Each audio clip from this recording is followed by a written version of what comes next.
Today on Wild Florida, we're going to be talking about 5 categories of soil and 1 bonus type.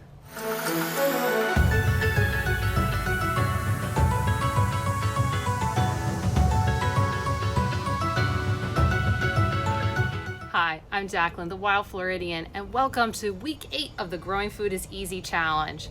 It's a challenge where we're working on growing food to save money, go local, and save the world one piece of food at a time. If this is your first time joining us and you want to start from the beginning, go ahead and click this card right here, or you can wait to the end of this episode and you can go and click on a box that will appear right here so that you can start from the very beginning of the playlist and go all the way through. All right, let's get started. This week, we're talking about the 5 categories of soil. So we talked about zones, we've talked about climate, and now we need to talk about soil because nothing can throw you off your growing game if you don't have the right plants for those 3 things. So there are 5 different categories of soil. The first one, number 1, is loam. Now loam is the soil that everybody wants. It's equal parts clay, equal parts sand, equal parts organic material. It is ideal, it's nice, it's fluffy, it's aerated, it holds the right amount of water, and the food plants just love growing in it. So first type, loam. So the second type of soil is clay soil. This we find a lot up in the panhandle of Florida, and why it's important to know if you have clay soil is it's rich in nutrients, which means if you plant some food in it, it's going to absorb those and then you can get that nutrition. The challenge is that clay can retain a lot of water, and in a rainy state like ourselves, well, that could create root rot. The other thing is clay can get compacted and block air from getting to your roots. So you need to watch out for those 2 factors when it comes to having a clay soil. And soil type number 3 is going to be silt. This is very commonly found along like lakes, but really specifically rivers, and it can be similar to loam or not, or sandy soil or clay soil. It's kind of varying. Really the big thing that makes it silt is that the particles are a lot finer than what you would find in like clay soil and loam. All right, the number 4 type of soil is going to be peat, and this is found in boggy areas or swamps, like the Florida Everglades. That's right, this is the type of soil in that area, and what it's known for is high organic material, but it also can hold a whole lot of water.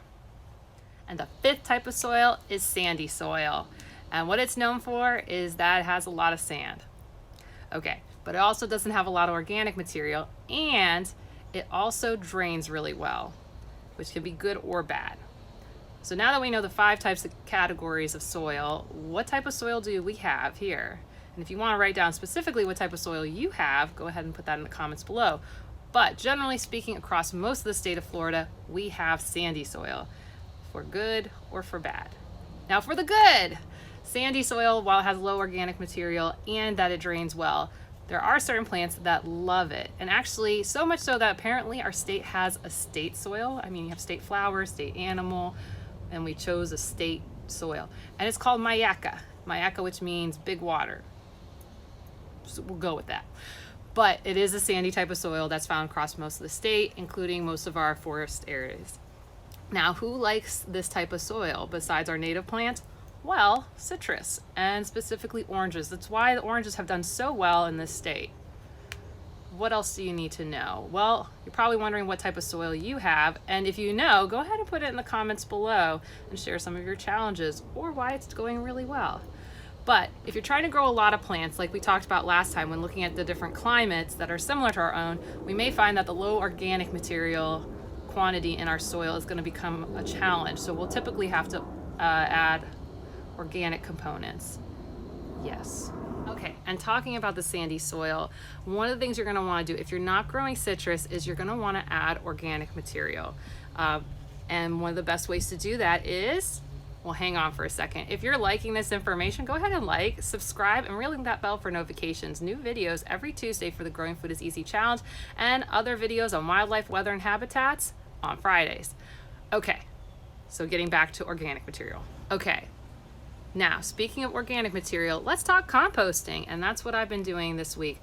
I have been working on my composting game. I always have at least a shoebox size amount of material that I gotta go and compost. And luckily my in-laws had some papers they needed to shred, so they gave me whole garbage bags worth of shredded paper. So I got my carbon material mixing with my nitrogen material, and I've been letting my maggots get going, and it's all good stuff because I need to go and amend my sandy soil.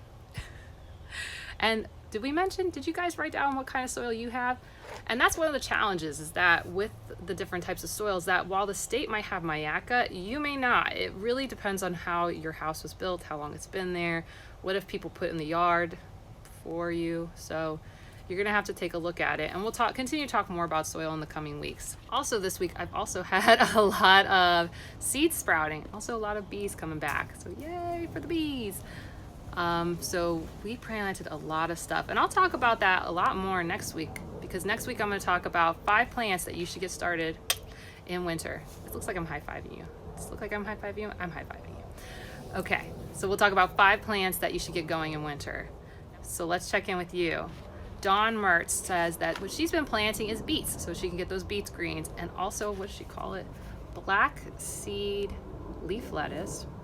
Never heard of it. And for her garden. And you know what, I really appreciate it. She was saying that she was feeling the message that I was saying about how I garden with my son for him to be able to deal with his challenges with eating, because she also has a child that has challenges with eating. And so she was appreciating how, we were using the garden to help give a positive influence to that. So thank you, Dawn, and good luck with your garden with the beets and that lettuce. So before we head out, remember next week is 5 plants that you should start growing in winter.